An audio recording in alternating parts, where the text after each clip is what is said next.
Hi, welcome to Head Start, the podcast for race directors and the business of putting on races. When it comes to waste in the endurance events industry, water bottles are the big plastic elephant in the room. So it's no surprise that a great deal of effort has recently been going into finding ways to tackle the problem of plastic bottle waste in races. Today, I'll be talking to Liz Honsinger, CFO and COO of Notpla, a UK-based company pioneering the use of edible packaging. Notpla's flagship edible sachet OHO has been used in the London Marathon and many other races across the world with great success as a totally safe, naturally biodegradable substitute for plastic bottles. So it's a great treat to have Liz tell us more about it today. Before we go into all that though, a quick shout out to our podcast sponsor, Give Sign Up, Run Sign Up, the leading all-in-one technology solution for endurance and fundraising events. More than 21,000 in-person, virtual and hybrid events use Give Sign Up, Run Sign Up's free and integrated solution to save time, grow their events and raise more. And we'll be talking a bit later in the episode to Give Sign Up, Run Sign Up's Johanna Good about better managing one of the most precious resources your event has, your volunteers. Okay, let's get into this amazing episode.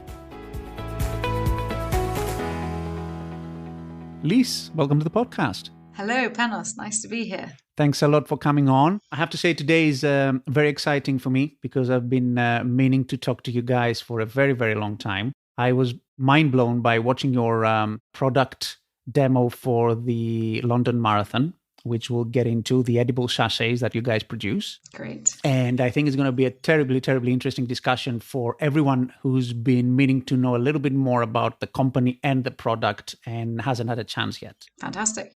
You are CFO and COO for Notpla. Yes, that's right. You're going to help me out with pronunciation here, particularly for the product. We'll get into in a sec. So why don't you tell us a little bit about the company and what you guys do and how you personally got involved into all that and how it's all going? Sure, great. So we are Notpla, which is obviously for not plastic. We're not PLA, we're something new and different. And we are a sustainable packaging company who is trying to replace single-use plastic and other non-sustainable packaging with our materials, which are made from seaweed and plants. And the key thing about everything that we do is we make packaging materials that are totally natural and will biodegrade naturally. And if you bear with me for a moment, what that means is that we specifically are making materials that will compost in a home compost or even break down in your garden. Whereas there's a lot of alternatives out there right now that claim to be biodegradable. Some of them are not so much, but a lot of them require processing. And everything that we do is what we believe the consumer to really understand as biodegradable, meaning you don't have to process it. You could literally leave it in the environment and it will break down. And in fact, our sachet material that we use for the sporting events breaks down within 4 to 6 weeks. Right. That's exactly what I would have understood by the term biodegradable, actually. So I'm not surprised there's a lot of confusion out there. So basically you're saying that biodegradable really in most cases means that there's some conditions required for the material to break down, whereas your material, which you said is seaweed and water and probably some magic or whatever, you just put into the bin, or you throw out into nature, even if you can't help it, and it will just break down by itself.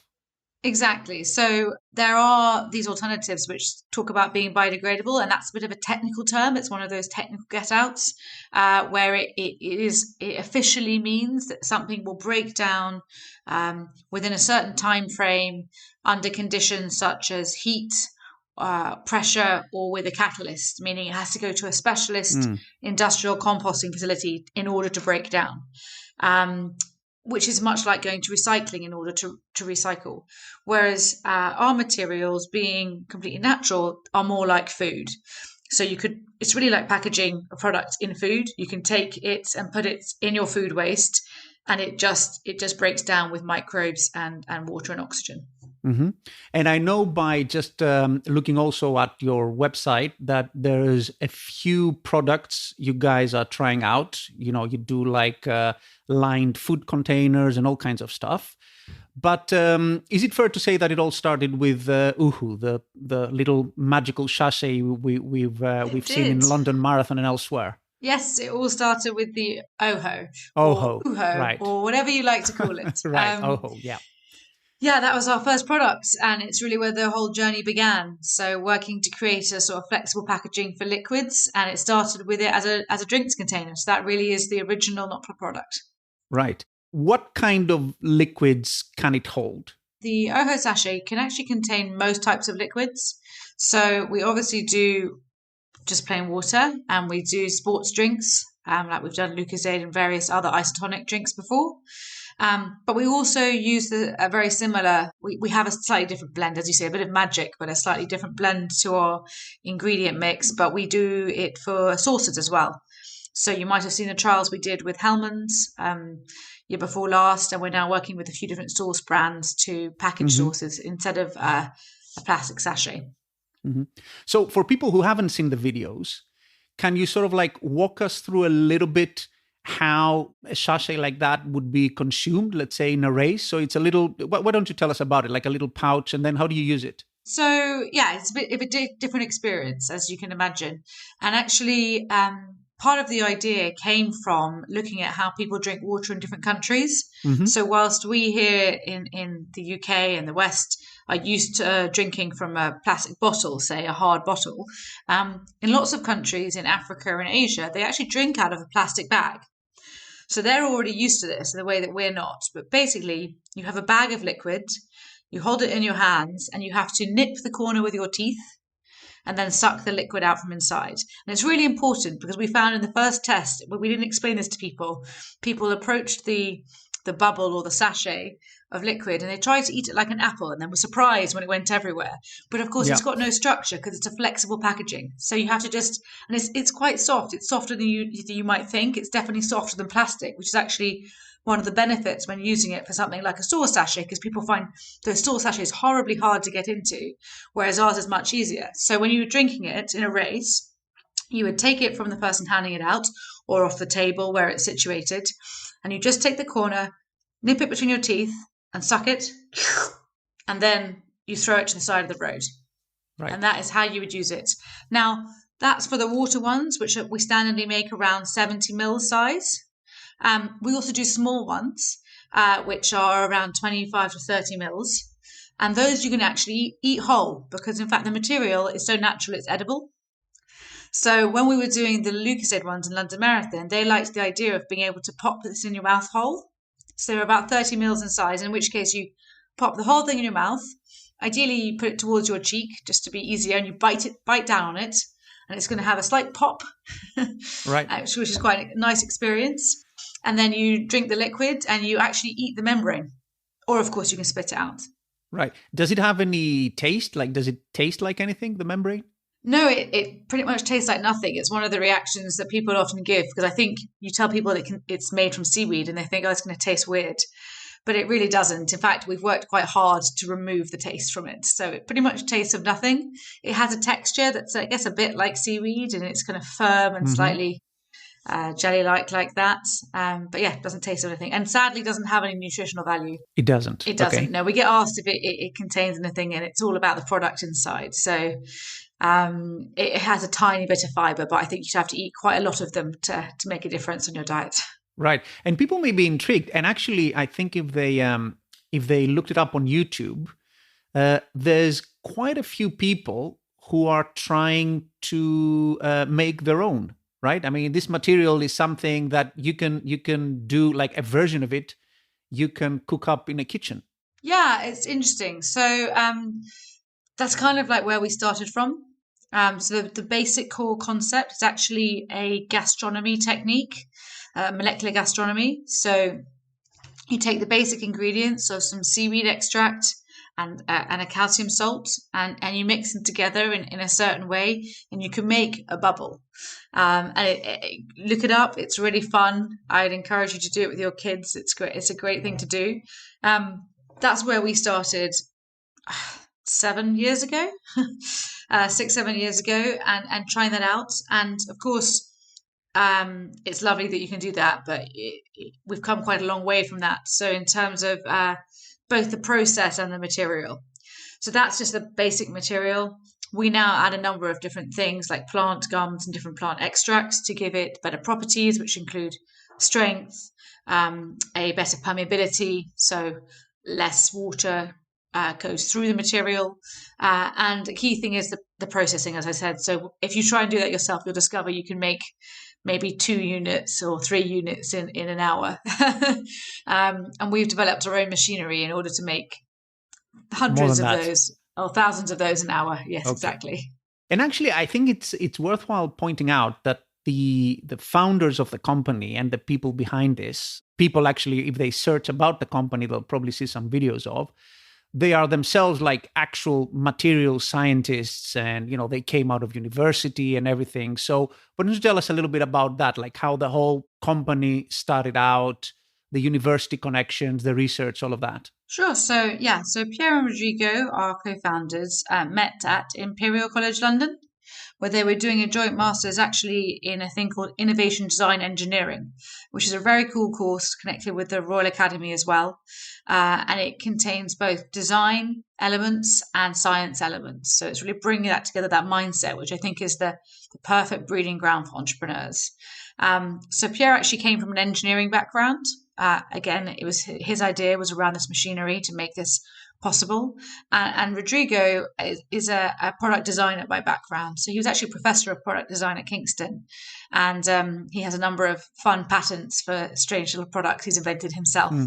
And the pair of them were really they were really interested in water. And they were really interested in carbon, actually. So it was kind of before the whole plastics movement with Blue Planet. They were really interested in looking at how they could reduce the carbon impact of the packaging of drinking water. You might not realize, but if you look at a plastic bottle of water, like around 500 mils, that plastic took half a cup of oil to make and 8 liters of water, which is a massive environmental impact for a plastic bottle. So they were looking at other things, and as you do, you often look to nature, and nature is a fantastic way of inspiring the entrepreneur. And nature, everything is contained in membranes. If you look around you, our cells in our body are water contained by membranes. The segments of an orange are liquid contained by membranes. So they were looking at this idea of membranes. And then they were also at the same time looking through old patents, and there was some crazy old patent from Unilever in the 1940s where they made fake caviar using a similar process with seaweed and calcium salt to make small little bubbles filled with salty black water to make fake caviar. And the combination of those two things came together with this idea of, okay, can we use the same technology, this old technology, to make a packaging for water? And the big challenge being, can we make it big enough? Because, these were tiny little bubbles of, kind of a millimeter maximum. And so they started working with the team at Imperial, so with a number of the chemistry team there to see if you could make this bigger, working in the lab, getting their own extracts from the sea. And they had a few technology innovation prizes to fund that work. And that was really the beginning of the project. I met the guys in late 2016. And at that point, it was a case of, right, we have a basic idea. We have something that we'd like to build in terms of the machine, of how to get this out. And we have an idea of how you might use this. But we need to make this into a real company. So I joined them around then, and we went for a crowdfunding round, and we did some equity crowdfunding on a platform called Crowdcube. And that's how we really got started kind of on the trajectory we're now on. So we raised $1 million in a few days, which was really exciting, and gave us confidence that people believed in the product. And from there, I guess the rest is history. We've grown as a team. We now have in-house, we have around 30 people at the moment, of which we have around five chemists, 4 engineers, 5 product designers. We have all sorts of people, a few salespeople, but lots of technical people. And we have a lab downstairs where we do a lot of our own work. Perfect. A couple of years ago, you were trying to commercialize it, get rid of bottles and everything. And a nice little race got interested, called the London Marathon. So what happened then? Well, the London Marathon, as you say, not a little race, and not the first actually either. We have had some wonderful early stage partners who showed willing and confidence. Lots of local races in the UK who got involved.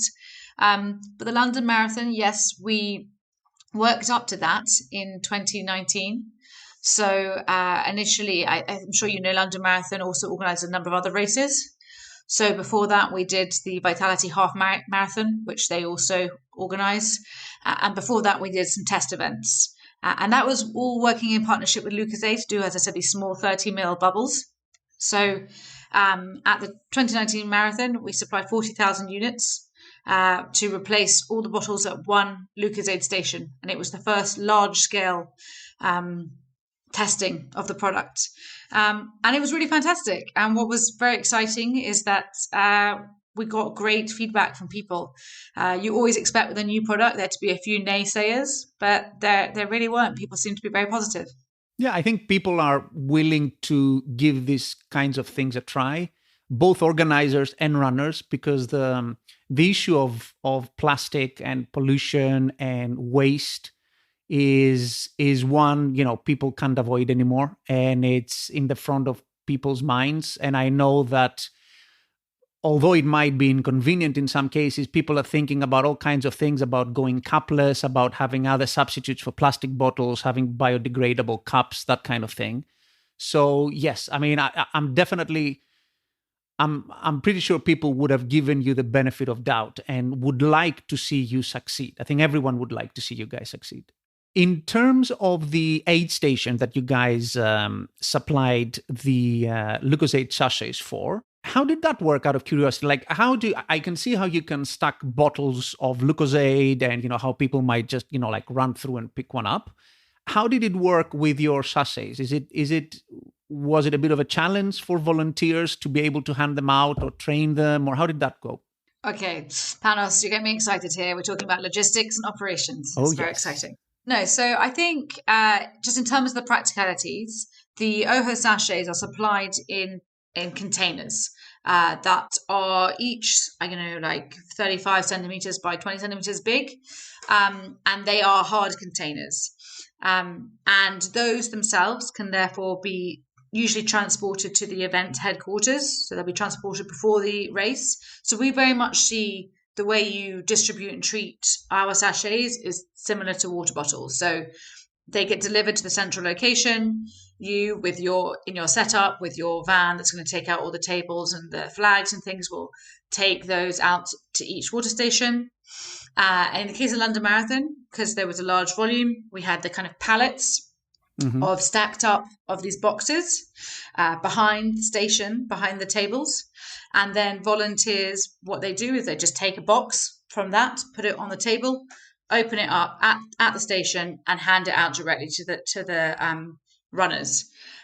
You're totally right. There's a big education piece here. So we make sure that we send full instructions and usually even get involved in a pre-race briefing with all the volunteers to make sure they understand what the product is, how that they're going to hand it out, and even we make sure they all try one so they know what they're doing. And there are different ways to hand it out, either direct hand to hand. So your volunteers have to obviously use hand sanitizer beforehand and then put on gloves, blue gloves, and then can hand out directly to the volunteers. Alternatively, we use a system where we put down plastic onto the table itself, which you can lay out the product on and runners can grab them themselves, which allows you obviously to then wipe it down between units if you need to. So two different routes. And the main thing is about explaining to runners. We always supply full pre-race briefing information. So there'll be information that goes out in the pre-race emails and then to be said on the day as well. We also have like a how to use it video. So everyone knows the thing I explained to you about the nip and the sip. And yeah, it works quite well. We find that probably the first time a runner tries a big one, they might not get it perfectly right, but usually by the second or third time they try one, they do. It's a learning process, of course. I guess that's it.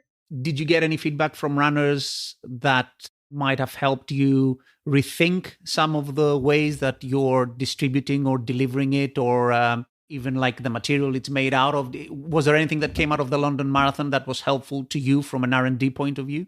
I guess not so much from an R&D point of view, but obviously it's a very big learning to experience doing a huge race rather than smaller races we've done to date. And to see how that's set up, and obviously working with a large team of, I think it was 30 volunteers rather than a smaller group. You just need more kind of training. I think the most interesting thing about the London Marathon was really to do with the cleanup and being able to see that in action, because the great thing about the Yoho product is obviously that it's biodegradable, but also that it has a very small volume compared to bottles. So as we say, we also wanted to chuck the sachets to the side of the road. When the race is finished, it already looks like there's very little there because it's such a small unit. And actually, we had the first time that the street sweeper van went past, we had to wave him down and tell him to come back, because I think he looked out his window and thought, that station's already been cleaned. Right. So we had to get him to come back, obviously. What was great is just seeing that all you need is one street sweeper to go down, and they pick up the material just like it's leaves on the road. And it goes away, which is in massive contrast to the station that was, I think, about a mile away, that was a water station with just bottles, where bottles just everywhere, obviously in the road. They have to send, I think, 3 different trucks along to collect all the bottles, and then end up even then with some people on foot going to pick up the last bottles so they're on to left behind. So I think for us, the learning was really just nice to see how post-race, how much easier it was to clean up the Yoho product. Could you even wash it off perhaps? Or do you have to actually pick up the sachets? It depends on your race setup, but on tarmac, the easiest is a street sweeper, just using those standard street sweepers that go along. You can otherwise, if you're a smaller race, what we've seen them do before is they have like a 1 bin bag, and they just use a dustpan and brush type thing, a kind of a broom and a pickup, and put it in there. And as you're probably implying, like the great thing is if there is anything left behind, it doesn't matter. Right. We've never had any complaints from a community afterwards, because those things, they disappear so quickly. You barely see them. If they're in nature, if it's in a field, you know it's going to disappear. It's fine. And on tarmac, it will pretty quickly just squish into the tarmac and not be seen. What has been the feedback from the organizers? Were they happy with how things turned out? I think so. I mean, they've signed us up to do it again. So oh, that's great. Yes. So obviously last year was all cancelled with the COVID pandemic, but this year we will be doing 2 Lucozade stations rather than 1. So it will be 90,000 units this year. 2 out of how many? 2 out of, I'm not actually sure how many Lucozade stations they do, but obviously it's the Lucozade rather than the water. So they haven't been that brave yet. Okay. Is delivering water other than quantities a particular challenge? I wouldn't think so. No, it's the same as delivering water. I mean, like for like, really, water is heavy, right. But it's the same as delivering it in bottles. Yeah, it's about the quantity, I think. And I think London Marathon have shown a great enthusiasm for this product, but they traditionally not a leader in testing things out, I think. So I think it will be hopefully a year or 2 later that they start trying the waters out as well. Was it a case of you approaching London Marathon or the other way around? How did the relationship get going? It's a really good question, and I can't remember because we've been speaking to them for so long. Right. I think actually in the end it was Lucozade that was instrumental, because they, as their product comes in a plastic bottle, were really keen to find a way to do something without plastic. London Marathon can, of course, choose to put water in cups if they wanted to, although most runners will agree that that's horrible and no one wants to have water in cups. I think on the topic of feedback she were asking about before from runners, most of the feedback we received is from through Instagram and social media. But what we found is that actually the runners that did use big waters, this is not London Marathon, but in other races, found it actually easier to drink from once they got the knack of it than a cup or anything like that. Because it's a closed container, once you've worked out how to nip and suck it, you're not going to lose any water. You're not going to spill it. So you can actually drink it while running still. Right. Speaking of other races, I'm sure you're being approached by all kinds of events. Can you tell us a little bit about the kinds of races you work with outside of London Marathon? Sure. Well, I think mostly we're open to work with anybody. So we like to be nice and fair. It has to have a reasonable size. So I think we ask a minimum order quantity to be around 5,000 units. That means that it could be a race with who wants to do one water station who has 5,000 participants, or it could be a race that only has 1,000 participants, but it's a marathon race and they want to do all 8 water stations or something. So I guess I should mention our flagship races, who are the great believers that I mentioned before. Was 2 fantastic races. One of them was the Chippenham Half Marathon in England.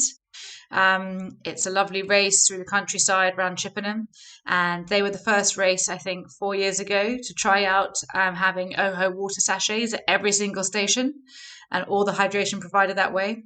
And I think their community of runners actually now know us quite well because we've done it every year since as well. And they always give us great feedback. And that's where I said there was this fantastic runner who was quite fast. And he said, I'm never able to take water ever on a race because I'm going too quickly. But this is the first time I managed to drink water on a race. So that was great news for them. And then we also did the Harrow Half Marathon in London, where we similarly did all water at every station. And again, that was, I think, 2 years ago when the event was last held. And again, great feedback. So that's just some examples of some local races we did. But we are talking to a number of the larger events around the UK, as you can imagine. And actually, we're also starting to work abroad. We're doing our first event in Australia in around 2 weeks' time. Excellent. On the 1st of May, that's the Kangaroo Island Marathon on Kangaroo Island. I believe it's completely sold out. And they will be trialling OHOs for the first time. And we actually now have a partner in Australia, a guy called Nate, who runs the 1908 Sports Management Company.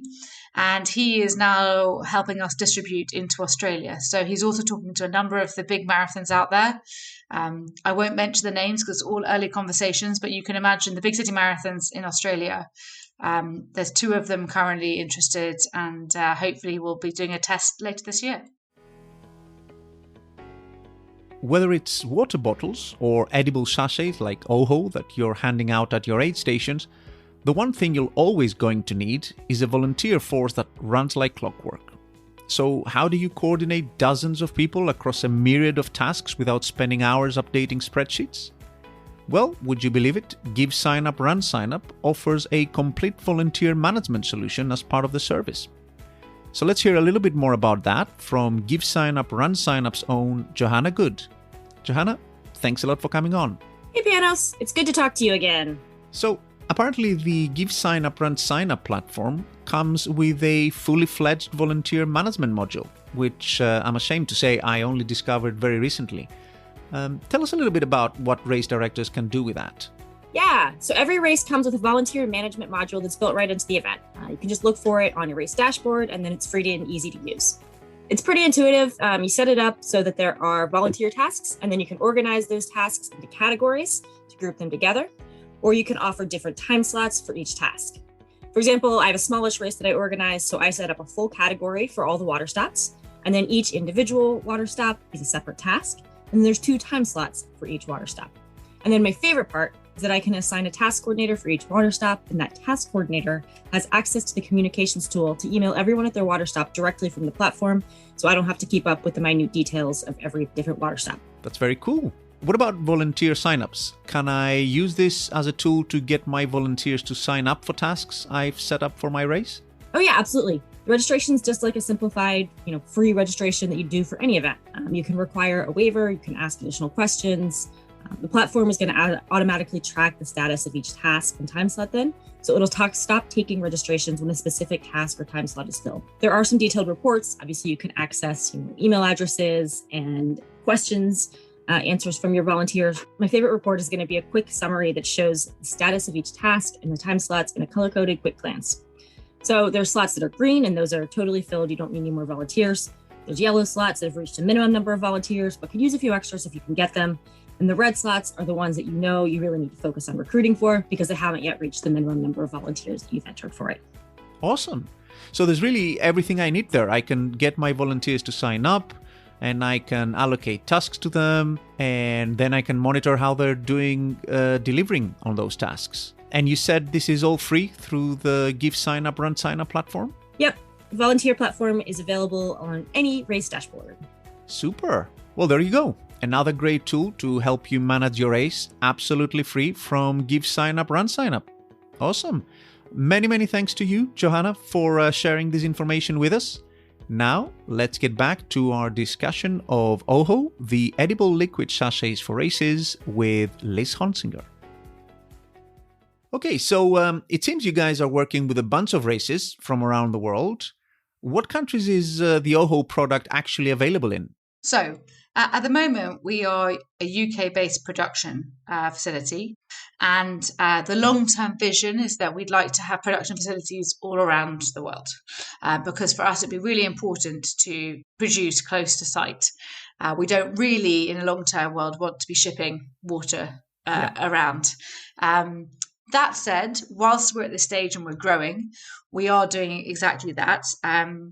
Our product itself has a short shelf life, but we've found a way to pasteurize it that enables us to ship using the slow boats, the low carbon impact around the world. So Australia is this new market we're looking at, but typically we do the UK and Europe at the moment. European events can contact us. We also have a partner that is working in the Benelux region that we can put you in touch with, who are starting to supply into the European races. And what about US? Because we have a very strong following in the US. I think once people realize what we're talking about and take a look at the videos, they'd be very excited about potentially getting a hold of some of that for their race.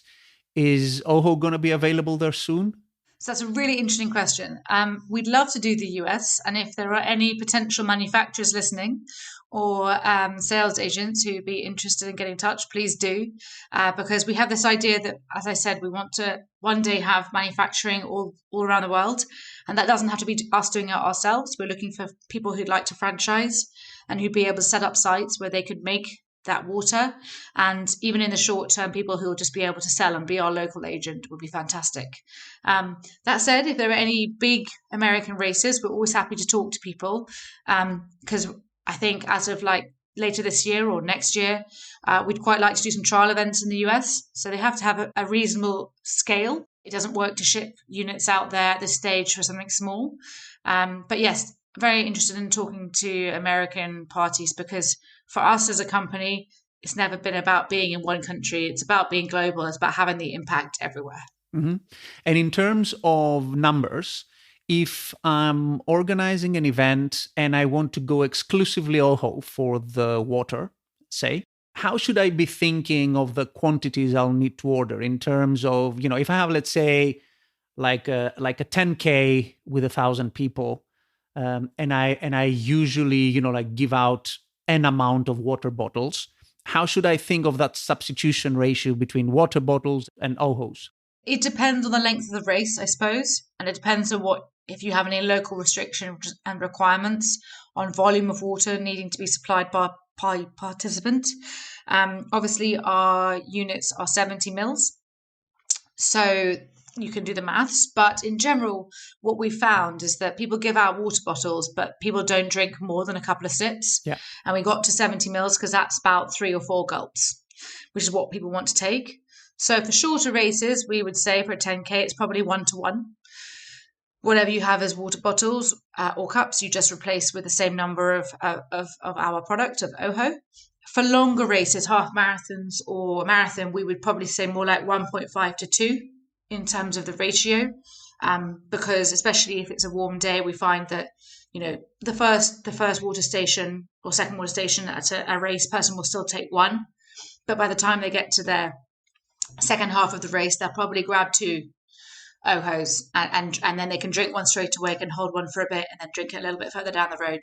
So for a half marathon, maybe it would be 1.5 per person, and for a marathon, we can discuss it.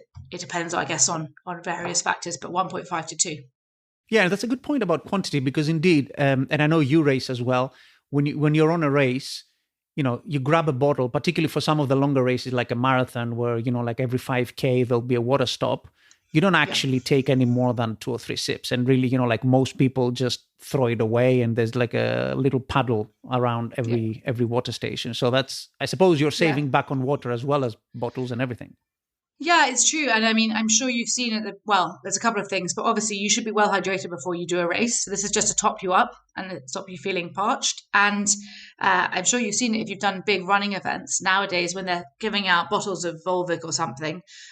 They have all these signs up that try and teach you to pour out the water of your bottle because they can't actually recycle it when it's got water in it. Oh, right. So it's Right. it's a really big problem. And if you've been to like the expo, I was at Paris Marathon a few years ago, and there's a big education piece where they're trying to explain pour the water out the bottle because they know people don't drink it. So yes, I think we actually have a benefit over that. Yeah, and I bet people don't do that. I mean, yeah, it's They good to don't. tell people, yeah, pour the water out, but yeah, no one's going to be doing that. The other strange benefit that we discovered that we had over bottles is that we don't create a trip hazard. So people sometimes ask, with your material, when it throws on the floor, will it become slippery? The answer is no. You're totally right that it does have that potential, right? It's a film. But through the testing that we've seen, we've never seen anyone slip on it, mostly because of two things. Obviously, we ask you to throw it to the side of the road, and most people are pretty compliant. And secondly, because it disintegrates quite quickly underfoot. So you have to be very unlucky to stand exactly on one that someone has just thrown down. By contrast to bottles, which are being dropped on the road, I think 3 people every year break their ankle at the London Marathon. Yeah, definitely. So many practical benefits to it. Cost-wise, let's talk about both the larger water sachets and the energy drink ones. What's the price for those? So actually, at the moment, we charge the same price for both. Because from our perspective, sadly, most of the cost is in the making and not in the materials.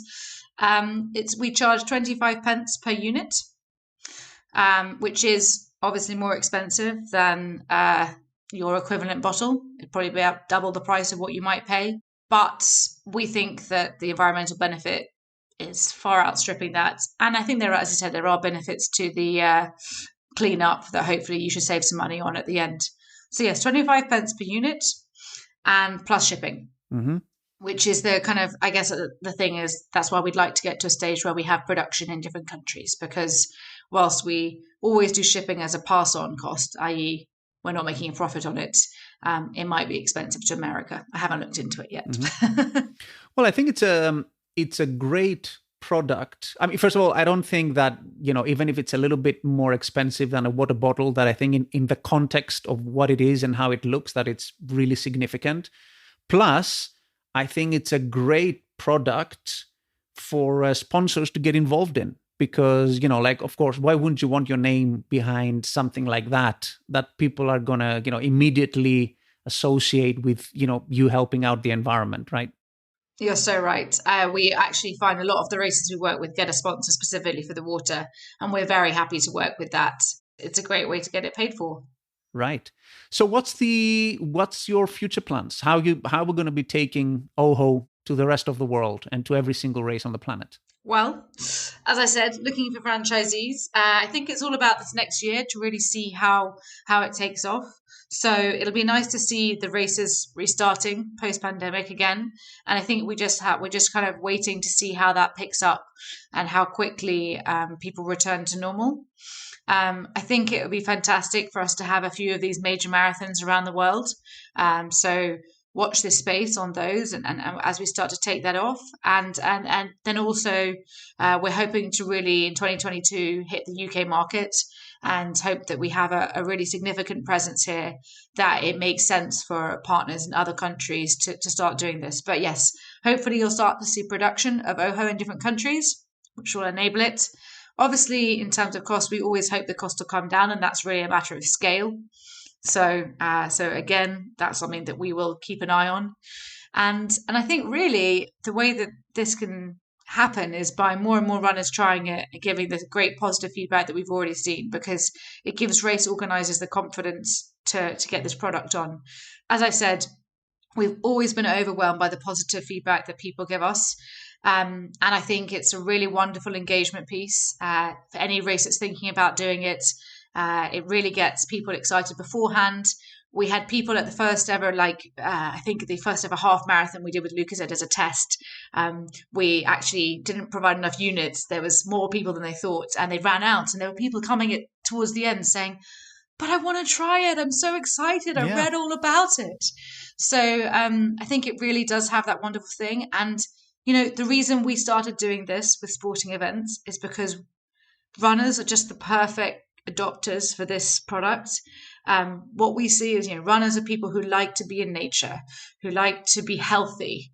And this just having to take plastic bottles, drink it for 3 seconds, throw it on the ground. That plastic lasts 700 years. It just feels criminal. And what you're doing is trying to do something that is about health and about, being in nature. So I think it really fits the group of people really well. Yeah, I'm not surprised. I mean, again, regardless of whether this is gonna, regardless of how much this is gonna catch on, it's just, first of all, such a remarkable product, such a great initiative. You guys should be really proud of actually having delivered this to such a big race such as the London Marathon.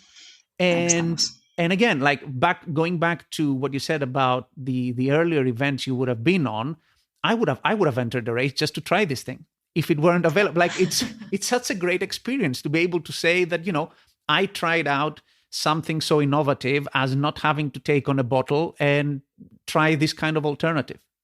It's a great thing. It's fun, I know. And the one thing we often find at races is that we have to tell the volunteers not to give it out to the public, because you'll get people coming up saying, "Can I try one?" Yeah. And we're saying, no, the racers booked this for the runners. Please give it to them.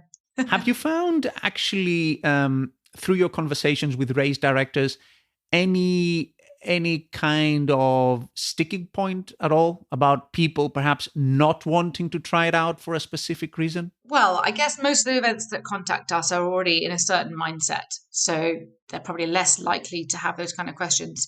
For sure, there are 100 questions that need to be gone through, and especially it's a new product, it's a new way of distribution. It is quite nerve-wracking. I totally understand that, and so I'm very happy to work with events on doing a single water station or 2 water stations to try it out at the beginning, because it's totally different.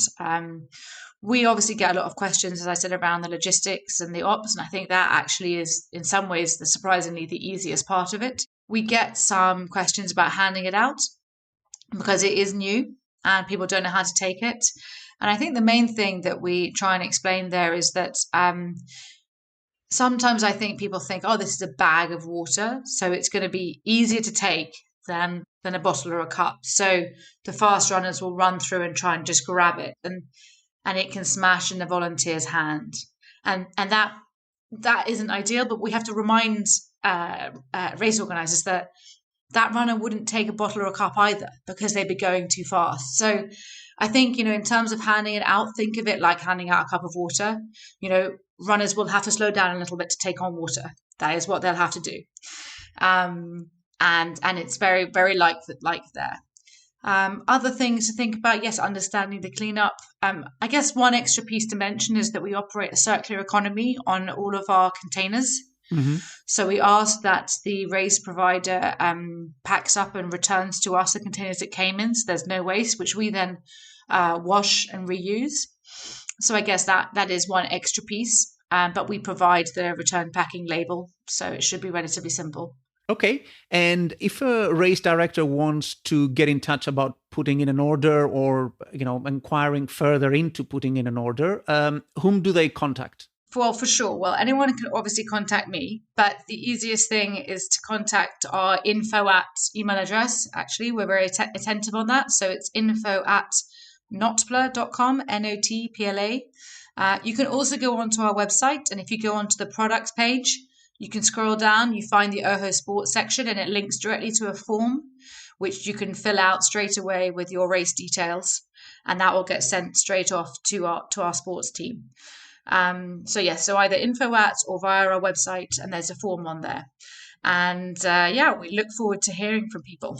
What kind of lead time should people expect if they're ordering, let's say, from, the UK or Europe? So we operate on a first come, first serve basis in terms of capacity. So obviously, if your race is going to take place on the 4th of October, which seems to be the most popular weekend at the moment this year for events, the sooner you get in touch, the better. We tend to say we ask for the UK and European countries at least a 4-week lead time minimum for booking, just in terms of delivery. And, obviously we're still figuring it out with Australia and the US, but I think there we'd need to be looking for like an 8-week to 3-month lead time, just because the shipping is about 8 weeks in itself. Okay. But yeah, so for UK races, if your race is at least it's 3 or 4 weeks away, we may as well get in touch and see if we're still available.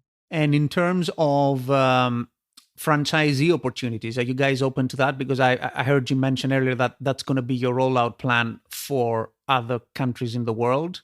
Are you interested in people getting in touch and saying, how do I get involved, getting a machine or something so I can produce locally for events in my country? So if you're interested in getting in touch in that, by all means, email me personally, which is LISE, lise@notpla.com.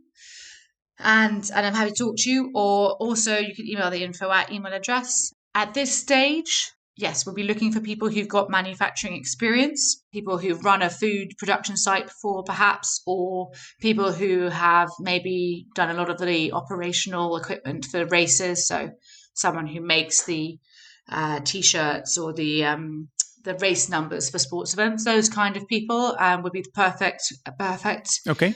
people. And I think what we're looking at doing is probably not leasing any machines until 2022, but we can start working together in 2021 to build up interest. Excellent. And test out the product in new markets. And these machines, out of interest, what kind of production rate do they run at right now? How many of these can they turn out? So actually, we have the machine is quite a small machine. We set it up to be like a small unit that could go into a smaller kitchen. So a single unit, which isn't too expensive, produces around 10,000 units a week if it was running on an 8-hour day, 5 days a week. So I think that works out to a couple of 100 units an hour. Excellent. Okay. I think that's all from me. It's been, as I expected, extremely interesting. I hope everyone listening in found it interesting. I'd like to thank you very, very much, Lise. I know you're extremely busy and you don't do this kind of thing very often. So thank you very much. People have your contact details if they want to get in touch, either to buy product or to discuss becoming a franchisee for you guys. I'll wish you all the best with this fall's London Marathon, I guess, and races beyond that. Thank you, Panos. It's been great. Thank you very much to everyone listening in, and we'll see you in the next episode. I hope you enjoyed this episode on OHO, the edible packaging for races, with NotPlus CFO and COO Lise Honsinger. You can find more resources on anything and everything related to race directing on our website, racedirectorshq.com. You can also share your questions about sustainability, reducing bottle waste, or anything else in our Facebook group, Race Directors Hub. If you enjoyed this episode, please don't forget to hit follow on your favorite player for more great content like this. And until our next episode, take care and keep putting on amazing races.